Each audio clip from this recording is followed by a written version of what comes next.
آج واز کے عنوان وہ کلیسیا جہاں روح اور دلہن کہتے ہیں آ سے ہم کچھ وقت اکٹھے خدا کے کلام کا مطالعہ کرتے ہیں۔ یہ کہنا ہرگز زیادہ نہ ہوگا کہ کتاب مقدس کی 66 کتابیں نبوتوں کے طور پر درج ہیں۔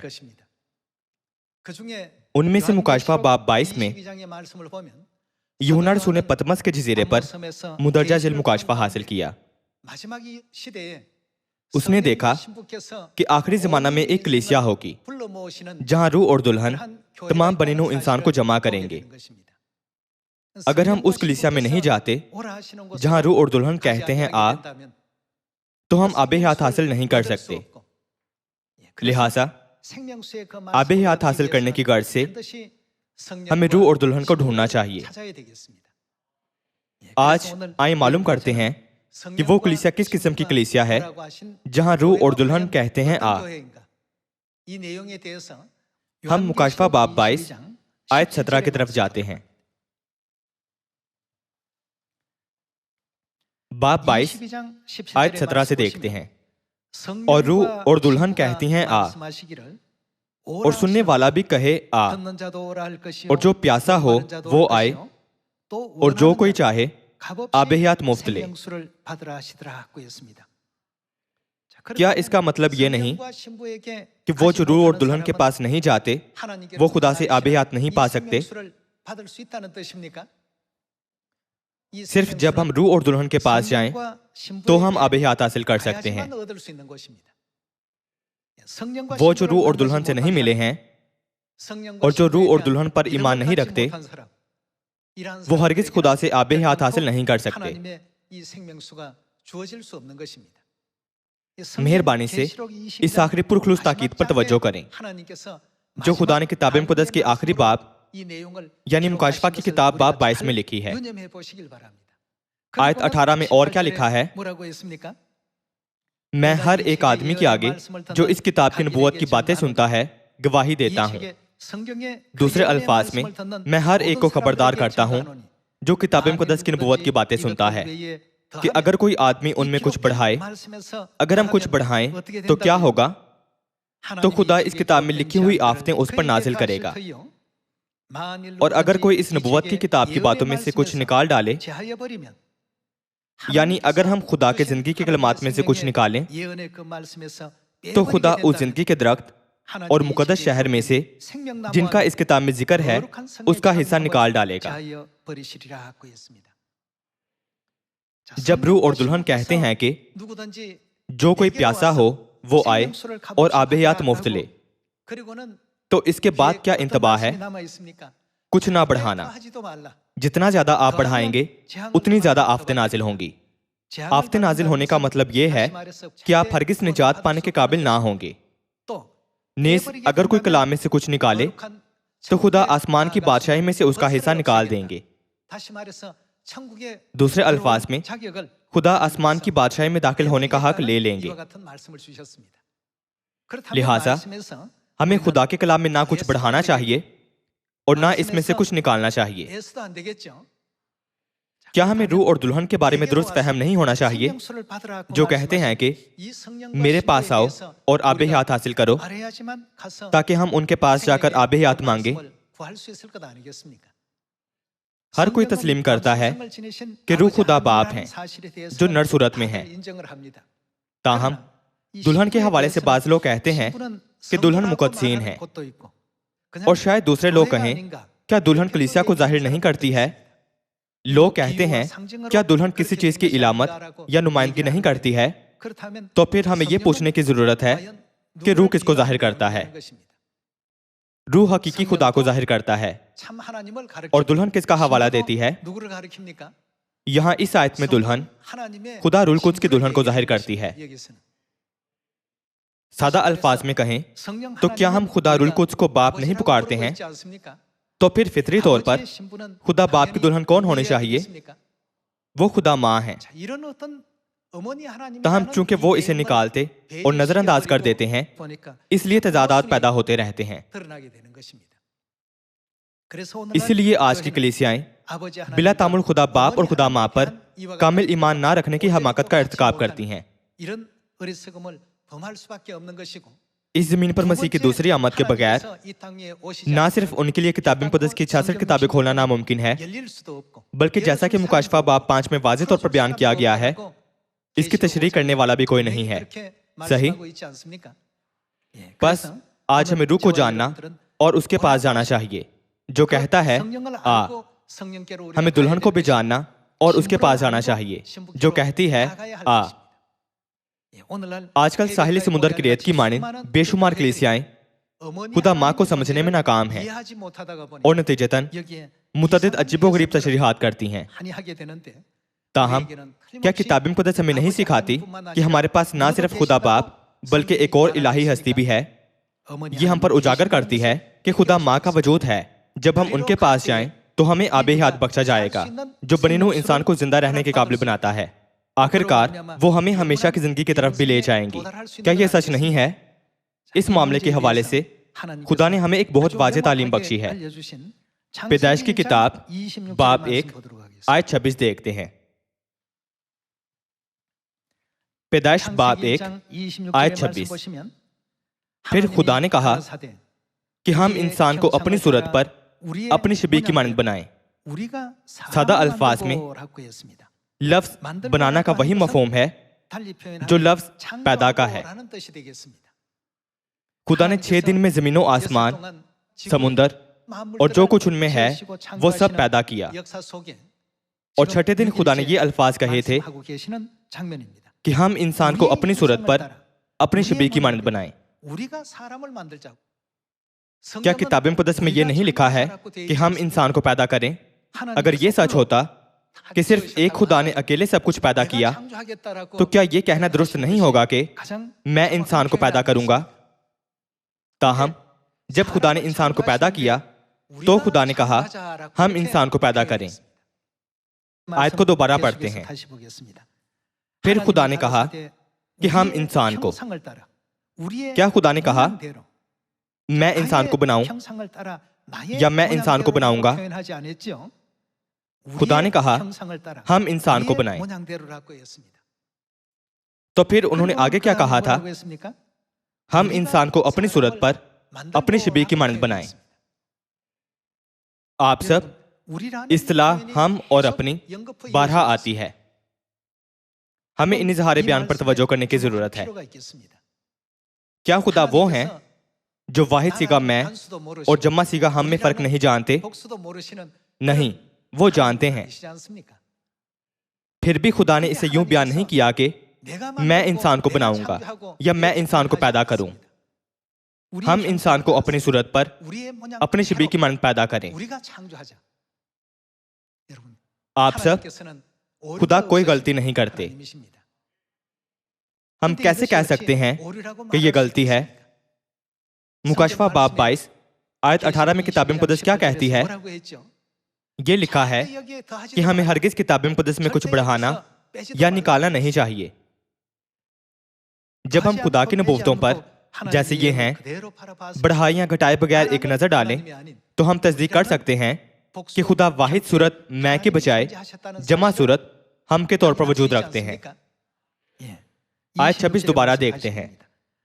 फिर खुदा ने कहा कि हम इंसान को अपनी सूरत पर अपनी शबीह की मानद बनाएं और वो समुद्र की मछलियों और आसमान के परिंदों और छुपायों और तमाम जमीन और सब जानदारों पर जो जमीन पर रेंगते हैं इख्तियार रखें।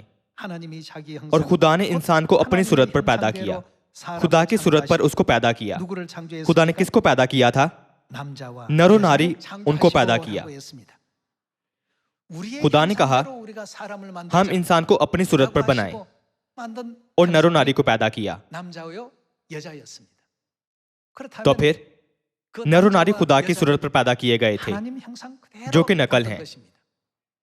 क्या नर सूरत खुदा की नकल के तौर पर पैदा नहीं की गई थी जो नर सूरत में है?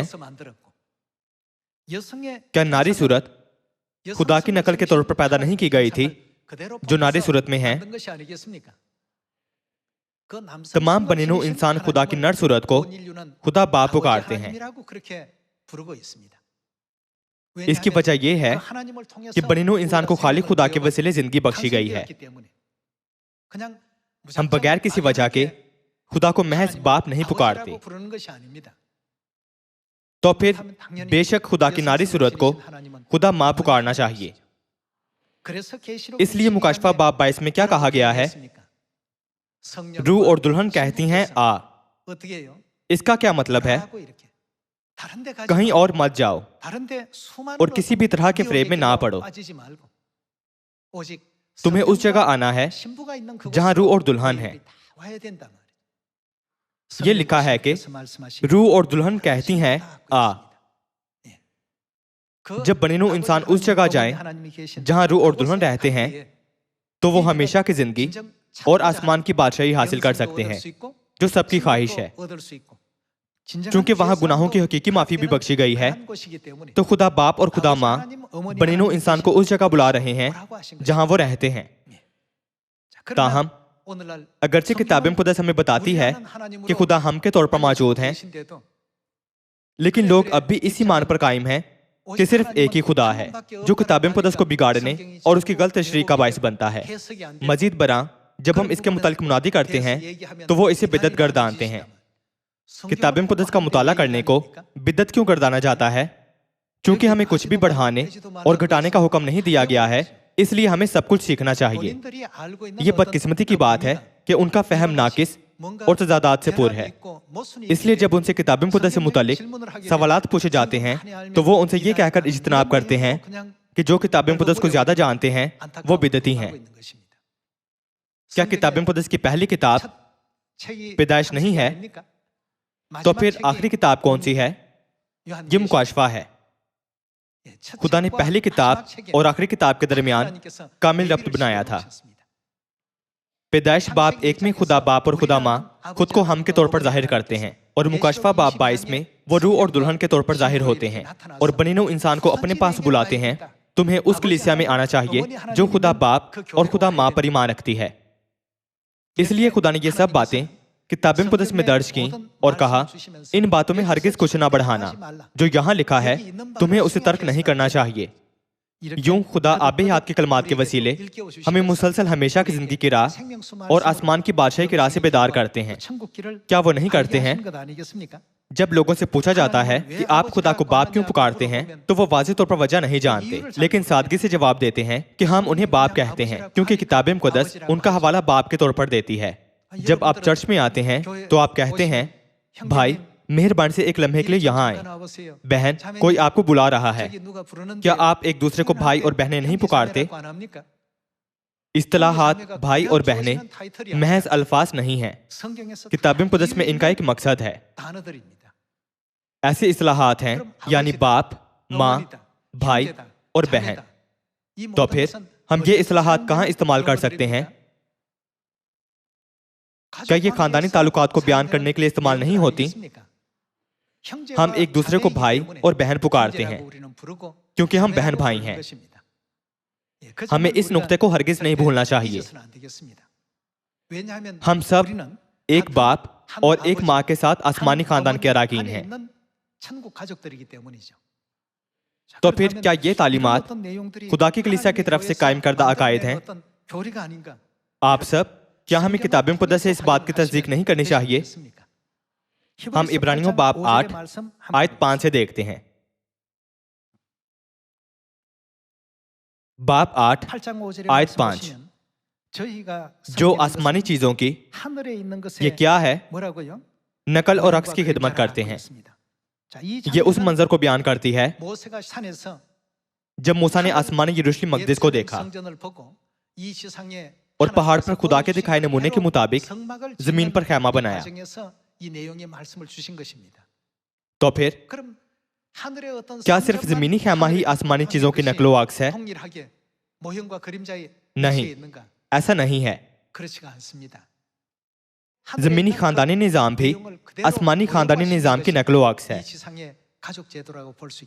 खुदा ने इसे यूं तख्लीक किया क्योंकि इसमें उनकी पाक मर्जी है, यानी वो चाहते हैं कि हम इस जमीन पर खानदानी निजाम के जरिए अनदेखी चीजों को समझें जो आसमान में है। क्या तमाम जमीनी खानदानों में बाप नहीं होता?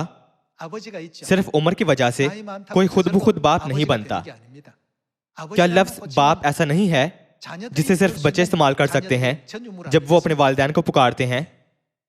हत्ता कि अगर कोई 50 या 60 साल का हो तो भी वो बच्चों के बगैर बाप या माँ नहीं बन सकता। क्या ये सच नहीं है? अल्फाज बाप और माँ उनके बच्चे इस्तेमाल करते हैं, इसलिए एक खानदान बाप, बेटों और बेटियों पर मुश्तमिल होता है। वहां और कौन है? बच्चों को जिंदगी कौन देता है?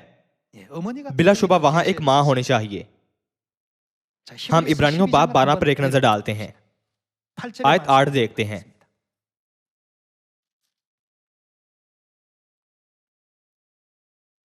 और अगर तुम्हें वो तंबी ना की गई जिसमें सब शरीक हैं तो तुम हरामजादे ठहरे, ना के बेटे।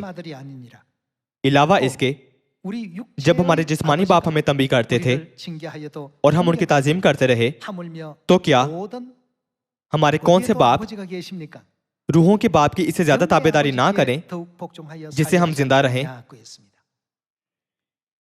जिस तरह हमारे जिस्मानी खानदानों में हमारे जिस्मानी बाप होते हैं, उसी तरह आसमानी खानदान में कौन है?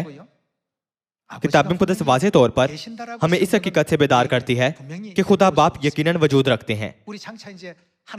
जब हम खुदा की बादशाही में जाएं, तो हम खुदा बाप और खुदा माँ की असल सूरत देख सकेंगे, जिन्होंने पैदाइश बाब 1 में कहा था कि हम इंसान को अपनी सूरत पर बनाएं। जैसे एक जिस्मानी बाप है, वैसे ही एक रूहानी बाप है। लफ्ज बाप का इस्तेमाल हम काम की जगह पर नहीं कर सकते हैं। ये एक ऐसा लफ्ज है जो घर पर इस्तेमाल होता है। जमीन पर खानदानी निजाम आसमानी खानदानी निजाम की नकलो अक्स है। आए तस्दीक करते हैं कि जिस तरह इस जमीन पर खानदानों में भाई और बहनें हैं, उसी तरह आसमान में भाई और बहनें हैं। हम दूसरा कुरिन्थियों बाब 6 खोलते हैं। बाब 6 आयत 17 देखते हैं। इस वास्ते खुदावंद फरमाता है कि उनमें से निकलकर अलग रहो और नापाक चीज को ना छुओ, तो मैं तुमको कबूल कर लूंगा। और तुम्हारा वो हमारे क्या होंगे? बाप होंगे, और तुम मेरे हम कौन होंगे? बेटे बेटियां होंगे। अंग्रेजी किताब मुक़द्दस में खुदा ने वाज़ेह तौर पर कहा, तुम मेरे बेटे और बेटियां होगे। दूसरे अल्फाज में फर्जन। ये अल्फाज किसने कहे थे? ये खुदावंद कादर मुतल्लिक का कौल है। किताब मुक़द्दस में दर्ज है कि खुदा ने ये अल्फाज कहे थे। किताब मुक़द्दस हमें सिखाती है कि खुदा हमारे बाप हैं और हम उनके बेटे और बेटियां हैं। ये लिखा है कि खुदावंद कादर मुतल्लिक ने हमें ये कलमात बख्शे हैं। जिस तरह इस जमीन पर बाप, बेटे और बेटियां हैं, वैसे ही आसमान पर रूहानी बाप, रूहानी बेटे और रूहानी बेटियां हैं। यही वजह है कि जब हम चर्च में आते हैं तो हम एक दूसरे को भाई और बहनें पुकारते हैं। इसकी वजह यह है कि हम सब खुदा के फर्जंद हैं, ना कि महज रस्मी तौर पर। यही वो तालीमात हैं जो खुदावंद कादर मुतल्लिक ने हमें बख्शी हैं। तो फिर अगर जिस्मानी खानदान बाप, बेटों और बेटियों पर मुश्तमिल हो, तो वहां और किसे होना चाहिए? एक माँ को होना चाहिए। चूंकि ये आसमानी चीजों की नकलो अक्स हैं, तो आसमान में भी और किसे होना चाहिए। अगर आसमान में हकीकत के तौर पर माँ का वजूद नहीं है, तो इस जमीनी निजाम में माँ हरगिज नहीं बन सकती, जो कि नकलो अक्स है। आए गलतियों बाब 4 आयत 26 से देखते हैं। गलतियों बाब 4 आयत 26 में यह लिखा है कि मगर आलमे बाला की यरूशलेम, यहाँ आलमे बाला आसमान को जाहिर करता है। यरूशलेम जो आसमान पर है आजाद है, और वही हमारी माँ है। आप सब, ये सिर्फ कोरियन तर्जुमे तक महदूद नहीं है। ये असल यूनानी किताब मुक़द्दस में, अंग्रेजी किताब मुक़द्दस में, अरबी किताब मुक़द्दस में और फ्रांसीसी किताब मुक़द्दस में इसी तरह लिखा है। ये किताब मुक़द्दस के तमाम नस्खों में इसी तरह लिखा गया है। क्या किताब मुक़द्दस वाज़ेह तौर पर दिखाती है कि हमारे पास कौन है? किताब मुक़द्दस हमें दिखाती है कि हमारे पास आसमानी माँ है। ताहम आज की कलीसियां इसरार करती हैं कि खुदा माँ पर ईमान रखने वाली कलीसिया बिदती और अजीब है। आप सब किताब मुक़द्दस की तालीमात के मुताबिक जो किताब मुक़द्दस में कुछ बढ़ाते हैं, ان پر آفتیں آئیں گی. اور کتاب مقدس میں سے کچھ نکالنے والوں کے ساتھ کیا ہوگا؟ کتاب مقدس میں لکھی خدا ماں کا انکار کرنا خدا کے کلام کا انکار کرنا ہے. اس لیے خدا ان سے آسمان کی بادشاہی میں داخل ہونے کا استحقاق چھین لیں گے. وہ سچائی کے کلام کو بہت ہلکا اور لاپرواہی سے لیتے ہیں. اسی لیے وہ اس سچائی سے منہ موڑ رہے ہیں جو کتاب مقدس بنے نوع انسان کو سکھاتی ہے. یہ حقیقت کہ روحانی ماں کتاب مقدس میں واضح طور پر موجود ہے. کیا لفظ ہماری ماں کو سمجھنا اتنا مشکل ہے؟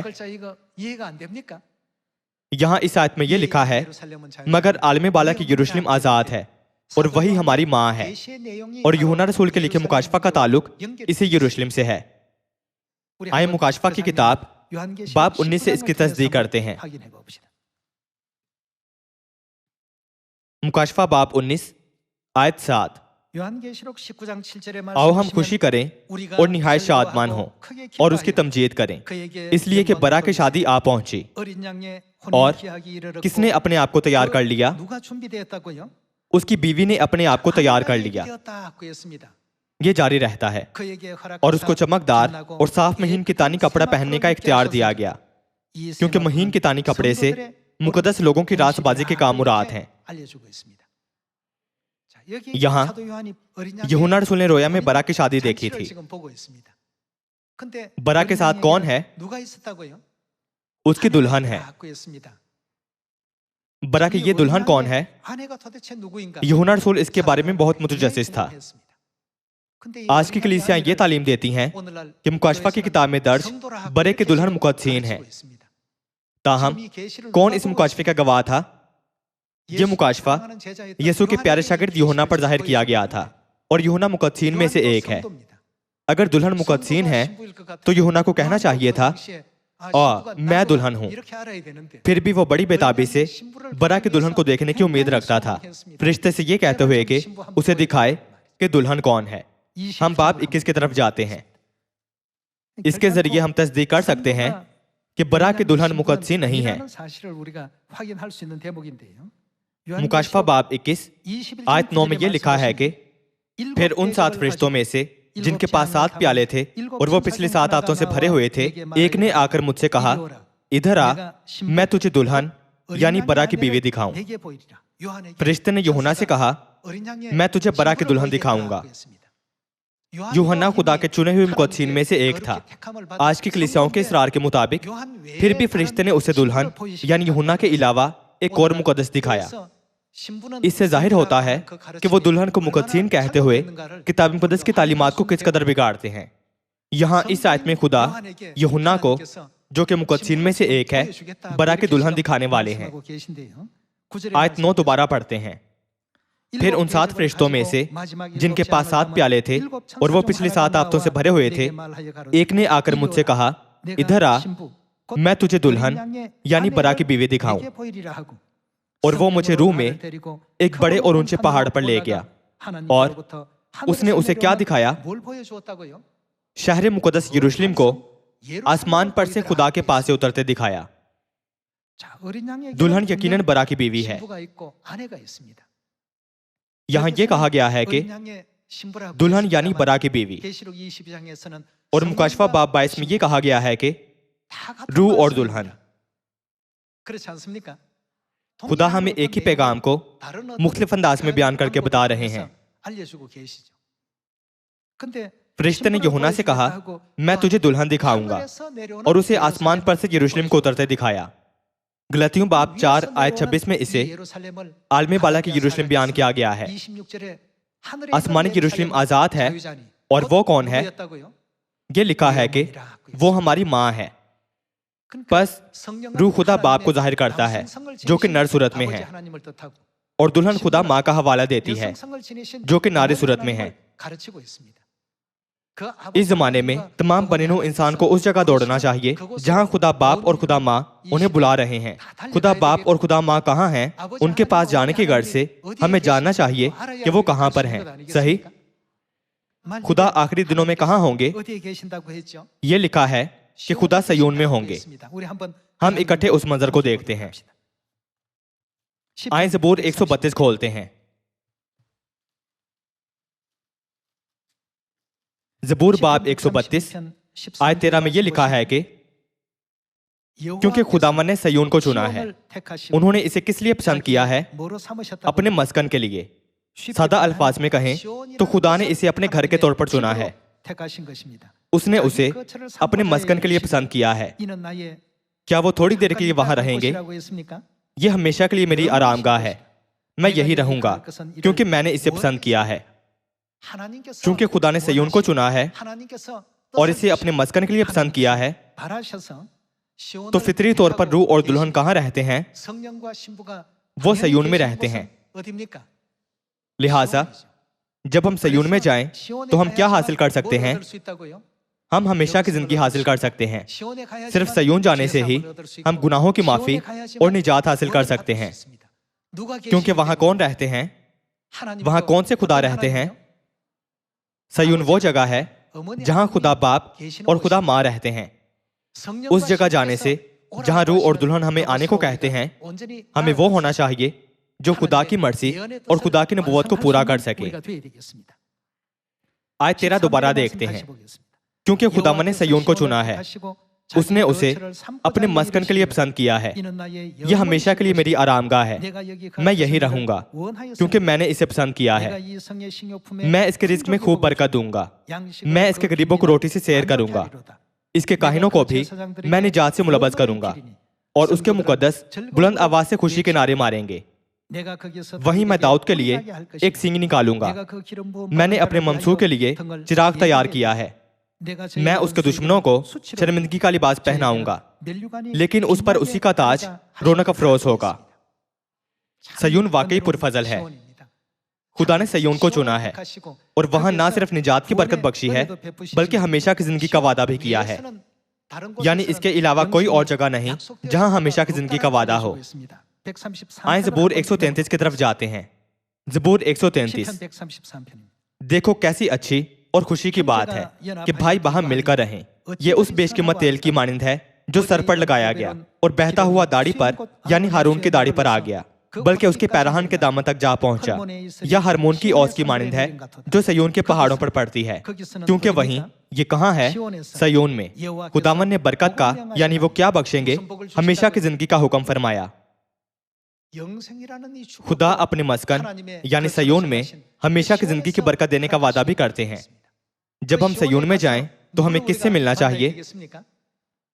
جب ہم سیون میں خدا باپ اور خدا ماں سے ملتے ہیں تو ہم نجات کا فضل، گناہوں کی معافی اور ہمیشہ کی زندگی کی برکت حاصل کر سکتے ہیں جو خدا نے ہمارے لیے تیار کی ہے۔ آج کی کلیسیاؤں میں واقعی مضحکہ خیز اور جھوٹی تعلیمات پھیلی ہوئی ہیں۔ کتاب مقدس ایسی چیز نہیں ہے جسے انسانی حکمت اور علم کے ذریعے سمجھا جا سکے۔ مکاشفہ باب 5 میں یہ لکھا ہے کہ داؤد کی اصل کتاب مقدس اور اس کی 7 مہروں کو کھولنے کے لیے غالب آیا۔ کیا یہ نبوت نہیں کی گئی ہے کہ یہ کام ہر کوئی نہیں کر سکتا؟ تو پھر وہ کلیسیا کس قسم کی کلیسیا ہے جہاں روح اور دلہن بنی نوع انسان کو آنے کو کہتے ہیں؟ World mission society church of God وہ کلیسیا ہے جہاں خدا باپ اور خدا ماں تمام بنی نوع انسان کو بلا رہے ہیں کہ آئیں اور ہمیشہ کی زندگی، نجات اور آسمان کو حاصل کریں۔ ہم نے خدا باپ کو قبول کیا ہے اور خدا ماں کی تعلیمات کے تحت ایمان کی راہ پر چل رہے ہیں۔ ہم مسلسل خدا سے دعاگو ہیں کہ ہماری خامیوں کو روح القدس سے پور کریں۔ اگر ہمیں کبھی ایسا لگتا ہو کہ ہم زندگی میں گمراہ ہو گئے ہیں یا غلط راستے پر چل پڑے ہیں تو ہم خدا کے طالب ہوں تاکہ وہ ہماری غلطیوں کو سدھاریں اور ہمیں راست بازی کے راستے پر واپس لے آئیں تاکہ ہم کبھی بھی آسمان کی اپنی بادشاہی کو نہ گنوا دیں۔ مجھے امید ہے کہ ہمارے تمام آسمانی خاندانی اراکین ایسا کرنے کے قابل ہوں گے۔ ہم خدا باپ اور خدا ماں پر ایمان رکھتے ہیں کیونکہ ہم وعدہ کے فرزند ہیں جن کے پاس ہمیشہ کی زندگی کا وعدہ ہے، اس امید سے کہ ہمارے تمام آسمانی خاندانی اراکین خدا ماں کی پیروی کریں گے اور آسمان کی بادشاہی میں داخل ہوں گے۔ میں آج کا وعظ ختم کرتا ہوں۔ آپ کا بہت شکریہ۔